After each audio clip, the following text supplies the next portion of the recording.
할렐루야. 하나님께서 우리 가운데 은혜를 더하시고 거신 사랑으로 또 역사하시기를 소원합니다. 우리 마태복음 7장에 있는 말씀, 지난주에 우리가 앞에 있는 부분의 말씀을 가지고 비판에 대한 말씀을 먼저 나누셨습니다.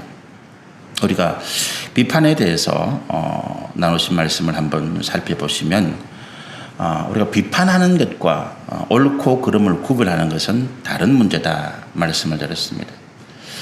옳고 그름을 구별한다고 하는 문제는 이 땅에 그리스도인으로 살아가는 우리가 반드시 해야 할 일입니다. 옳고 그름을 구별하지 못하는 것은 우리는 그리스도인이 아니다라는 거죠.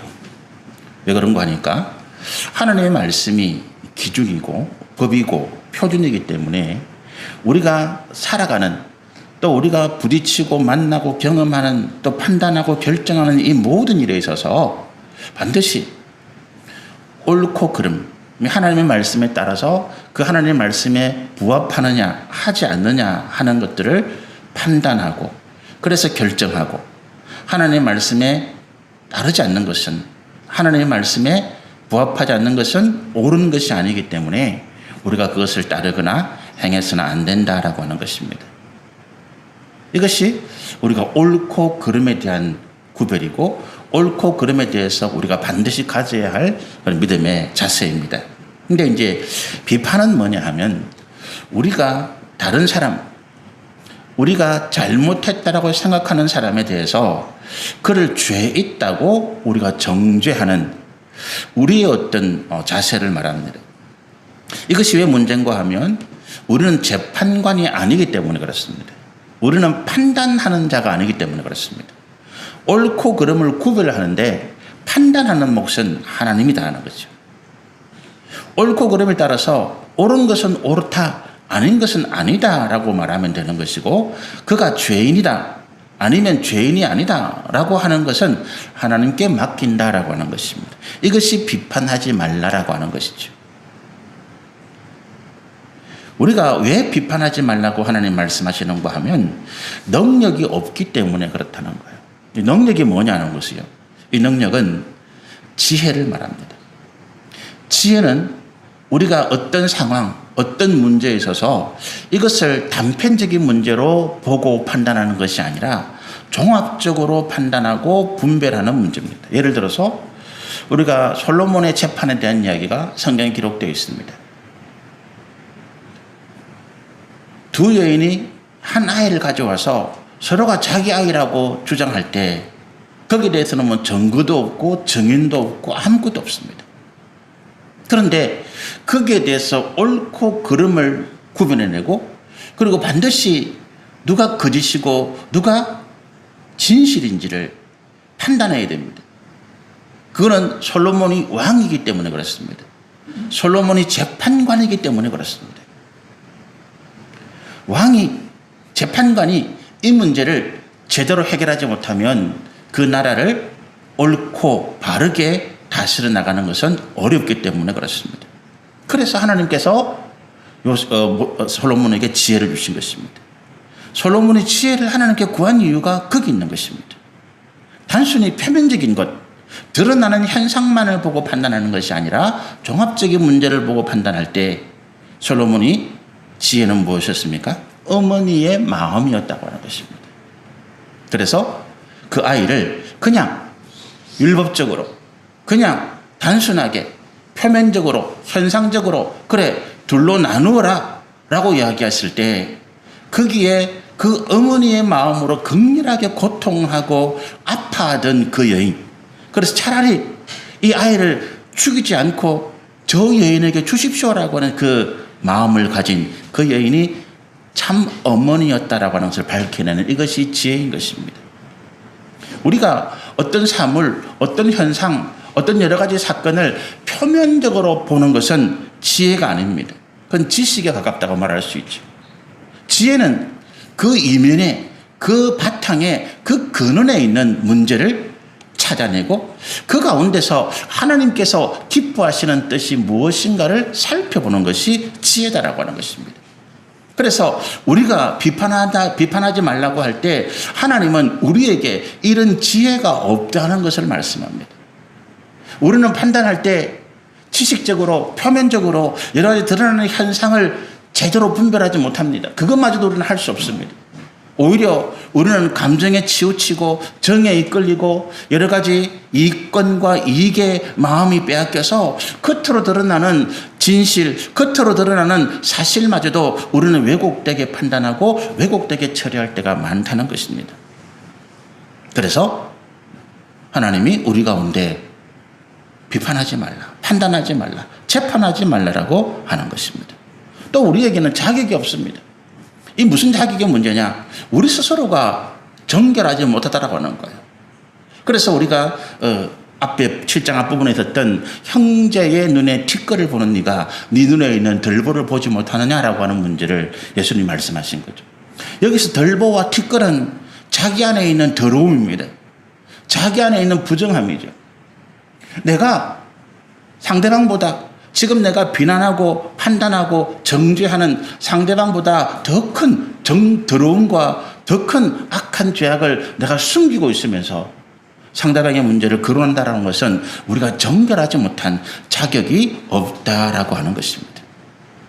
그리고 우리가 이런 문제를 하나님께서 판단하지 말라, 비판하지 말라라는 것은 우리가 상대방을 비판하고 너는 죄를 지어서 너는 나쁜 인간이야 그렇게 말을 하는 순간에 어떻게 된다고요? 그와 새로운 원수가 되고 새로운 갈등, 새로운 다툼이 시작되는 것입니다. 그래서 우리가 비판에 대해서 예수님이 하시는 말씀은 옳고 그름의 문제를 따져보고 상대방이 옳지 못하다고 생각된다면 하나님의 진리의 말씀으로 권면하라라고 하는 것입니다. 그가 권면을 받아들이지 않으면 어떻습니까? 그걸로 스톱인 거예요. 하나님께 맡긴다고 하는 것입니다. 그러나 우리가 만약에 어떤 공적인 판단하는 위치에 있다면 아까 말씀드린 것처럼 재판장이다. 아니면 우리가 한 가정의 어떤 가장이다. 그래서 아니면 한 단체의 단체장이다. 그래서 옳고 그런 거를 구별하고 또 그 가운데 있는 거짓과 진실, 참된 것을 우리가 판단해야 되는 위치에 있다면 다른 문제죠. 그럴 때는 우리가 판단해야 됩니다. 그렇게 해서 잘못된 것은 도려내고 잘한 사람, 선한 사람은 상을 주는 이런 일들을 우리가 감당해야 되는 문제죠. 그러나 그런 자리가 아니라면, 우리가 그런 위치가 아니라면 우리는 옳은 것은 옳다, 그런 것은 그러다라고 이야기하고 그리고 거기에 대해서 판단은 또 정죄는 우리 하나님께 맡겨라. 이것이 우리가 비판에 대한 말씀의 요지다라고 말씀을 드렸습니다. 오늘 이제 우리 7절부터 14절까지는 크게 세 가지인데 시간이 안 될 것 같아서 우리가 구하라, 찾으라, 두드리라 7절부터 11절까지의 말씀을 중심적으로 함께 나누시면 좋겠습니다. 이 구하라, 찾으라, 두드리라 7절의 말씀이죠. 8절의 말씀 한번 읽어보실까요? 구하라, 그리하면 너희에게 주실 것이요. 찾으라, 그리하면 찾아낼 것이요. 문을 두드리라, 그리하면 너희에게 열릴 것이니 구하는 이마다 받을 것이요 찾는 이마다 찾아낼 것이요 두드리는 이에게 열릴 것이니라. 우리가 이 말씀을 들으면서 첫 번째 떠오르는 생각이 뭡니까? 이 말씀 어떤 말씀이다 이런 생각이 떠오르시는 게 있잖아요. 그게 뭡니까? 이거는 기도에 대한 가르침이구나, 기도하라는 말씀이구나. 그렇죠? 맞습니다. 이 말씀은 기도에 대한 말씀입니다. 기도하라고 하는 말씀입니다. 그런데 우리가 일반적으로 성경에 표현되어 있는 기도하라, 하나님께 구하라 라고 하는 것과는 조금 뉘앙스가 다릅니다. 무엇이 다른가 하니까 우리가 하나님께서 오늘 예수님께서 이 말씀 구하라, 찾으라, 두드리라라고 이야기할 때 어떤 구체적인 상황 아니면 어떤 구체적인 내용을 가지고 말씀하시는 것이 아니라 오늘 기도의 가장 본질적인 부분을 우리 가운데 가르쳐 주고자 하신다라고 하는 거죠. 기도에 대한 본질, 말이 좀 어렵습니다. 우리가 본질, 비본질 이런 이야기할 때 굉장히 전문적인 또는 학문적인 용어가 되고 이거를 바르게 이해하는 것이 좀 사실은 어렵습니다. 본질과 비본질이 뭐냐라고 간단하게 이야기하면 예를 들어서 여기 화분에 꽃이 있다 칩시다. 아니면 어떤 과수원에 과일이 많이 열렸다 칩시다. 그러면 비본질이라고 하는 것은 드러나 있는 현상, 우리 눈에 나타나 보이는 그 자체가 비본질입니다. 아, 열매가 많이 맺혔네? 맛있겠네? 꽃이 아름답네? 이것이 비본질입니다. 그냥 드러나는 현상, 우리가 육신적으로 볼 수 있는 내용, 이것이 비본질이라는 거예요. 본질은 뭐냐 하면 그 꽃이 아름답게 필 수 있었던 근본적인 이유. 저절로 꽃이 아름답게 피는 건 아니잖아요. 그 나무에 탐스러운 열매가 많이 달릴 수 있었던 근본적인 이유를 말하는 것입니다. 다시 말씀드리면 우리가 본질과 비본질이라고 할 때 본질은 어떤 일이 나타나게 만드는 원인을 이야기합니다. 비본질이라고 하는 것은 그 원인에 따라서 나타난 현상들을 말합니다. 그러니까 대부분의 사람들은 비본질에 눈을 두고 있죠. 그냥 열매가 좋다. 이제 곧 출시 가까우니까 지금 출수 물가가 비싸다 싸다. 거기에 대부분의 사람들이 마음을 둡니다. 그러나 이것이 아름다운 꽃이 피기까지 그리고 탐스러운 열매가 맺힐 때까지 어떤 원인이 작용했는지, 무엇이 이 나무의 열매를 탐스럽게 만들었는지, 꽃이라고 다 아름답게 피는 건 아니잖아요. 나무가 다 열매를 아름답게 탐스럽게 맺는 건 아닙니다. 똑같은 열매를 맺는 나무 중에 어떤 것은 열매가 탐스럽지 못하고 어떤 것은 탐스러운 열매가 맺히는 차이가 납니다. 이거는 그냥 열매를 못 맺었네? 이거는 열매가 탐스럽네? 그렇게 보는 것은 비본질이고, 그것을 찾아가는 것은 우리 인생의 근원적인 문제를 해결하지 못한다라고 하는 것입니다. 우리는 늘 다람쥐 쳇바퀴 돌듯이 돌아갈 수밖에 없는 인생을 살아가는데, 그 이유가 우리가 본질적인 문제보다도 비본질적인 드러나는 현상, 우리 눈에 그저 나타나는 이 결과만 보고 있기 때문에 그렇다는 것입니다. 오늘 기도에 대한 말씀이, 오늘 제가 본질 비본질이라고 말씀드렸는데, 우리가 기도를 그냥 하나님 앞에 하나님 주세요, 하나님 필요합니다, 내 병든 몸을 고쳐주시고 내 삶의 부족한 것을 채워주시고, 하나님은 내게 주신다고 그랬잖아요. 하나님은 아버지시니까 예수님 이름으로 기도하면 무엇인 준대셨으니까 주세요. 그렇게 해서 기도하고 그 결과 응답만을 기다리는 것은 우리는 기도의 비본질적인 문제만을 붙잡고 있는 것입니다.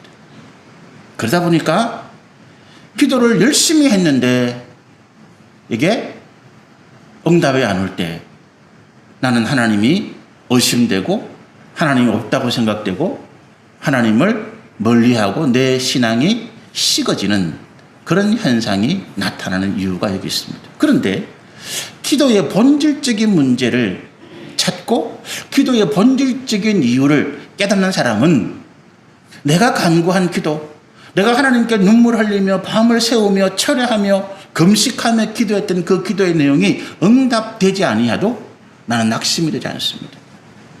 오히려 내 마음에 기쁨이 넘칩니다. 왜? 나는 하나님의 또 다른 뜻을 깨달았기 때문입니다.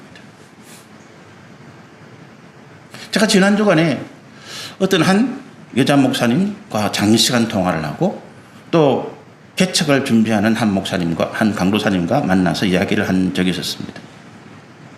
그 두 분에게 제가 이런 이야기를 했습니다. 개척을 하고 새롭게 뭔가 사역을 시작하려고 하는 분들이 정말로 기도 열심히 하고 믿음이 좋은 분이다. 그거 나는 인정한다. 그런데 내가 20년 전에 개척을 하고 또 그와 같이 새롭게 사역을 시작할 때 내가 정말로 놓쳤던 한 가지가 있다. 그게 뭐냐 하면 재정적인 문제였다. 여러분, 우리가 개척하려고 하고 뭔가 믿음으로 일을 하려고 하는 사람 재정적인 문제는 아무것도 아닙니다. 기도하면 된다라고 생각하니까. 믿음으로 나가면 다 된다라고 생각하기 때문에 이런 재정적인 문제에 대해서는 사람들이 생각을 안 합니다. 기도 많이 한다는 분들, 믿음이 좋다는 분들이 재정적인 문제를 쉽게 간과해요. 저도 그랬습니다. 그런데 이게 무슨 문제인가 하면 지금 대한민국에 개척교회가 1년에 만약에 1000개가 세워지면 1년에 1100개는 문을 닫고 있습니다. 교회가 세워지는 숫자보다 문을 닫는 숫자가 훨씬 더 많습니다. 저하고 신대원을 같이 들어가고 졸업한 친구들이 학벌이 아주 뛰어나고 아주 똑똑하고 아주 그런 뛰어난 젊은이들이 같이 공부를 했는데 그 중에 50여 명이 지금 목회를 안 합니다. 얼마 전에도 20년 가까이 목회를 열심히 했던 분이 절망하고 좌절하고 그래서 목회를 그만두고 나는 고향에 들어가서 회사에 취직하겠다라고 하는 분이 있었습니다. 제 동기 가운데. 이유는 뭔지 아십니까? 왜 1100개가 넘는 1년에 개척하는 교회보다 더 많은 교회들이 문을 닫고 수십 년 동안 열심으로 목회해왔던 목회자들이 목회를 포기하고 다시 일로 돌아가신다 아십니까? 믿음이 없어서 천만의 말씀. 기도를 열심히 안 해서 아닙니다. 재정적인 문제 때문에 그렇습니다. 저도 제 아내하고 개척교회를 하고 교회가 힘들 때마다 하나님께 기도하면서 하나님 우리가 이렇게 하나님 앞에 믿음으로 나가기를 원하고 믿음으로 살기를 원하는데 하나님 우리에게 물질을 주세요. 그래야 뭔가 할 수 있지 않겠습니까? 근데 하나님 안 주시는 거. 이유는 뭐겠어요? 하나님의 뜻이 아닌 거지. 하나님 뜻이 아닌 거지. 어떤 분에게는 많은 돈을 주고 어떤 분은 사업에 실패하고 어떤 분은 몸이 건강하고 어떤 분은 병이 들고 어떤 믿음의 가정에는 자녀들이 아주 세상적으로 성공하고 어떤 믿음의 가정에는 열심히 기도하고 헌신하고 봉사하는데 그 자녀들이 사고치고 문제를 일으키고 이유는 뭡니까? 하나님의 뜻인 거지. 왜 그렇게 하시는지는 잘 모르지만 하나님의 뜻인 거예요. 제가 재정적인 문제를 이야기했지만 우리가 믿음이 있다, 기도 많이 한다라고 하면서 실질적으로 이 기도의 근본적인 본질에 대한 문제를 우리 생각하지 않냐고. 그저 하나님 없으니까 주세요. 필요하니까 주세요. 어려우니까 해결해 주세요. 이 현상적인 문제에 매달리다 보니까 재정적인 문제 넘어지고 자녀의 문제 실패하고 건강이 어려우니까 내가 건강 찾아서 신앙을 내버리는 그런 일들이 비일비재하게 일어나더라라고 하는 것입니다. 기도의 본질적인 문제, 하나님의 뜻인 거죠. 나는 기도하지만 내 기도의 응답을 이루시는 거기에는 하나님의 뜻하심이 있다라고 하는 거예요. 제가 기도의 본질을 말씀드리면서 가장 먼저 말씀드릴 수 있는 이겁니다. 하나님의 뜻하심이 나와는 다르다. 나와는 다르다.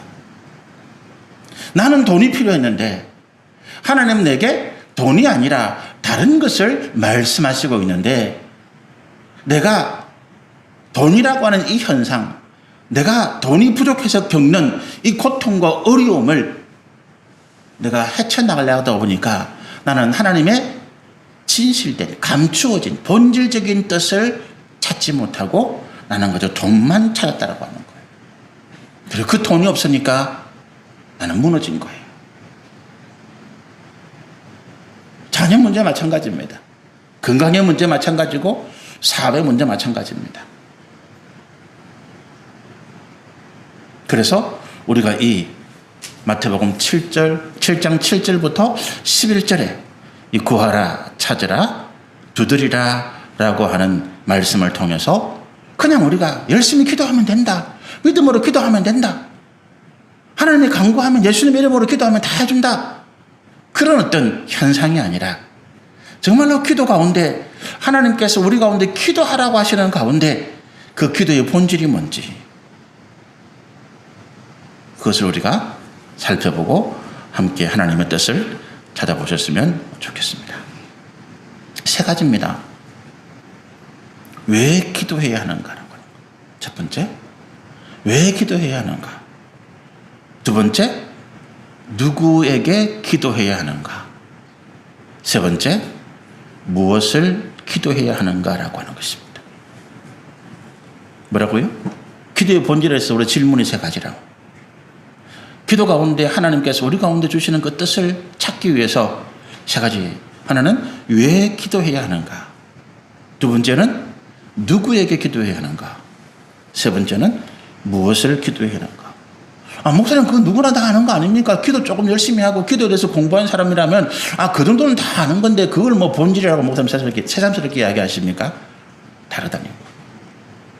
우리가 기도에 대한 공부를 참 많이 하고, 기도 세미나, 기도 책, 저도 뭐 책이 수십 권 있어요. 기도에 대한 책만.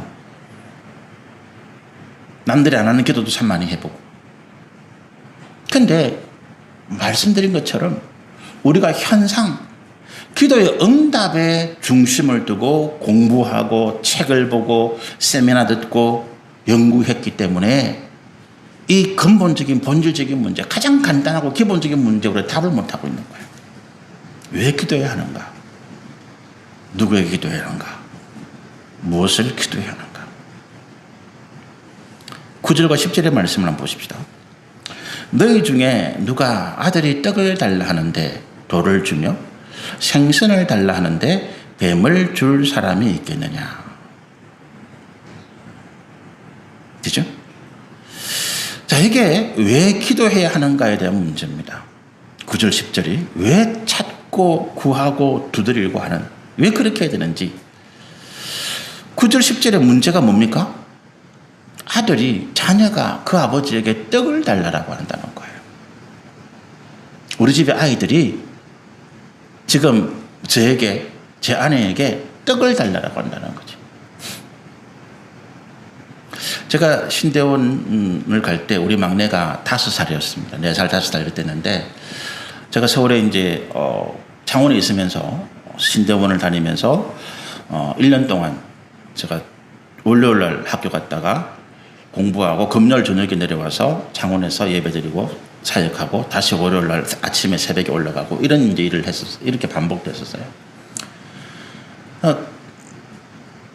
제 아내가 이제 이렇게 뭐 일을 하면서 생활을 책임지니까 나머지 두 아이들은 이제 학교로 갔는데 위에 둘은, 막내는 이제 어린이집에 이제 우리 이란재 권사님 계셨잖아요. 그 권사님이 무료로 우리 아이를 맡아주셨어요. 그래서 아이를 보냈는데, 이 아이가 이제 아빠가 월요일 갔다가 금요일 저녁에 들어오는 걸 아는 거예요. 근데 그때 목요일이 공휴일인가 그래서 제가 아침에 좀 일찍 왔습니다. 일찍 오니까 이 아이가 어린이집에 갔다 왔는데 아버지가 있잖아요. 금요일 날. 보통 때문에 늦게 오시는데 집에 똑 들어왔는데 아버지가 있으니까 아빠 이러더니만 이놈이 하는 말이 아빠 돈 있어? 이렇게 물어요. 아빠 돈 있어? 제가 그 질문에 잠시 당황했습니다. 아이가 보통 부모님에게 아빠 뭐 용돈 주세요, 돈 주세요, 뭐 이래 사주세요 이래야 되는데 저한테 아빠 돈 있어라고 묻는 거야. 그 질문의 의미가 뭐겠습니까? 그 어린아이가 보기에도 아빠는 늘 엄마에게 일주일에 뭐 돈 얼마나 타가지고 서울 갔다가 오면 항상 돈이 없는 거를 아는 거지. 그러니까 아이가 볼 때 아빠가 밖에 나왔는데 아빠가 돈을 가진 것 같지 않은 거야. 그래서 혹시나 하는 기대감이 아빠 돈 있어? 없으면 그만이고 없으면 당연한 거고, 근데 혹시나 돈 있어라고 물어본 거예요. 제가 차비하고 남은 돈이 2,000원, 3,000원 있었습니다. 그래서 제가 어이가 없어서 그 아이에게 제 호주머니에 있는 3,000원, 2,000원을 다 줬어요. 아빠 돈 있으니 가서 사 먹어. 좋다고 하더라고. 여러분, 제가요, 처음에 그 목사님, 또 여자 목사님에게 통화하면서 재정적인 문제가 중요합니다라고 이야기했는데, 왜 재정적인 문제가 중요합니까 하면, 제가 개척교회하고 또 신대원에서 어렵게 공부 5년 동안 하면서 제가 지금 생각하면 제일 미안한 사람이 누구냐면 제 아이들이에요. 저는 제 아이들에게 학교 가면 무조건 손 들지 말라 그랬어. 너 손 들지 마. 너 아무것도 하지 마. 그 아이가 혹시라도 반에서 반장을 하거나 뭘 하게 되면 뭐 하겠다고 손 들면 돈이 들어가야 되니까 저는 우리 아이들에게 너 아무것도 하지 마. 손도 들지 마. 그게 제가 우리 아이들에게 할 수 있는 이야기였어요. 돈이 없으니까. 근데 그때는 그게 당연하다고 생각했어요. 믿음으로 견디면 되지. 인내하면 되지. 물론 인내하고 견뎠는데 지금 생각해보면 내가 좀 다른 방법으로 내가 우리 가족에게 우리 자녀에게 그렇게 큰 희생과 고통을 강요하지 않으면서 내가 사역하고 목회할 수 있는 길이 있었다라고 하는 것입니다. 그런데 재정적인 문제는 전혀 고려를 안 했거든요. 믿음으로 하면 되지. 기도하면 되지.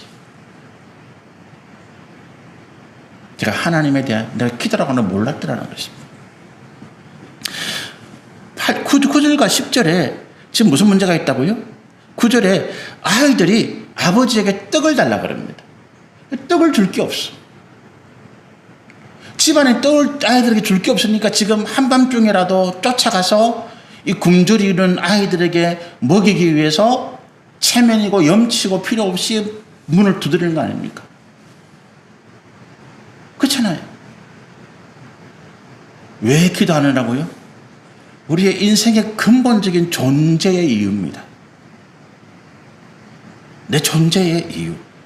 내가 살아가는 삶의 의미입니다. 내가 이게 해결되지 않으면, 내가 이 문제가 내 삶에 해결되지 않으면 하나님 나는 살아갈 수가 없습니다. 돈이 아닙니다, 여러분. 돈이 힘든데 돈이 우리 인생의 근본적인 문제가 아니잖아요. 그렇죠? 건강이 중요한데 건강이 우리 인생의 근본적인 존재의 의미가 아닙니다, 여러분. 가정, 자녀, 남편, 사업 문제, 이게 우리 인생의 근본적인 존재 의미가 아니라고요. 돈이 있을 때 만족하고 없을 때 불편합니다. 그겁니다. 제가 말씀드렸다시피 제가 개척하면서 우리 자녀들에게 우리 가정에 큰 희생을 강요했지만 그런 어쨌든 버텨왔습니다. 이겨왔다고요. 제 아이들이 어쨌든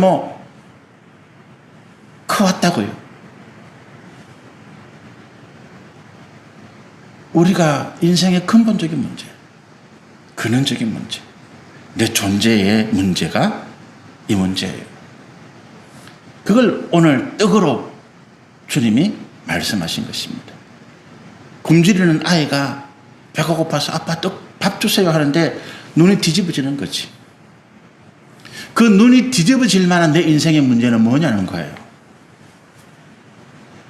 내가 반드시 기도해야 될 내 눈이 뒤집어질 만한 인생의 문제는 뭐냐는 거예요.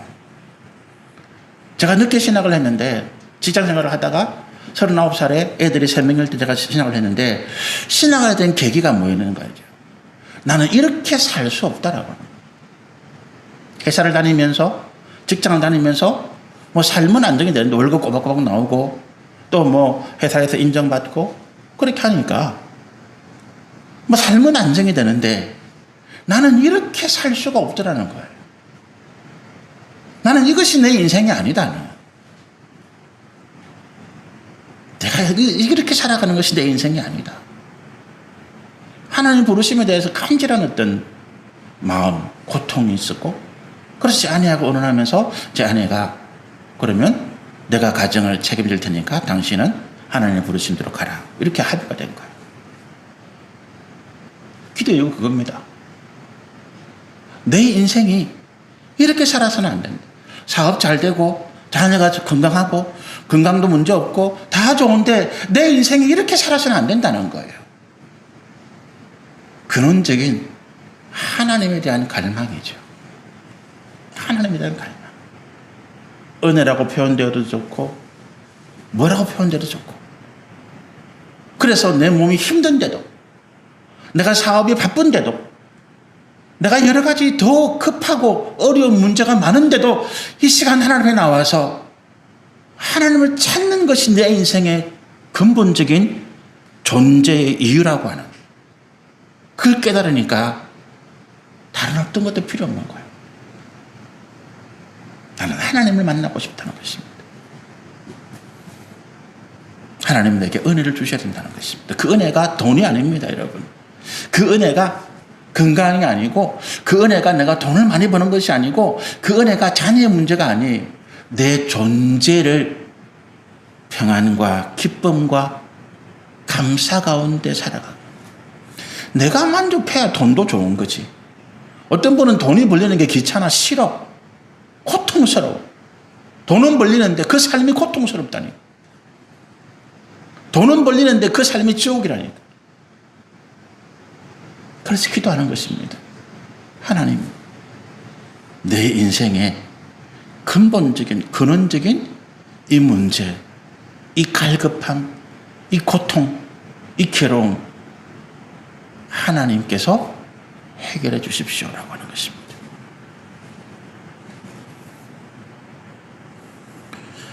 여러분, 우리가 이것이 기도의 문제이기도 하지만 또 무슨 문제입니까? 우리 신앙의 문제잖아요. 우리 신앙의 문제예요. 그죠? 우리가 왜 하나님을 믿는다고 왔습니까? 세상에 다른 종교가 얼마든지 많은데, 저는 9대 종갓집의 막내 아들인데, 어릴 때 제가 수많은 핍박을 받고 살았는데 집안에서 아무도 저를 이해해주는 사람이 없습니다. 저는 막내예요. 팔남매의 막내입니다. 종갓집의 막내 아들입니다.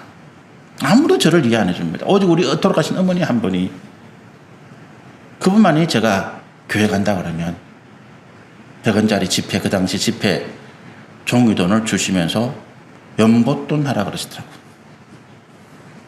그리고 집안에 다른 분들이 다 반대하고 저를 야단칠 때 그 어머니만이 교회 가서 좋은 거 배우는데 나쁜 거 배우나 다루된다고.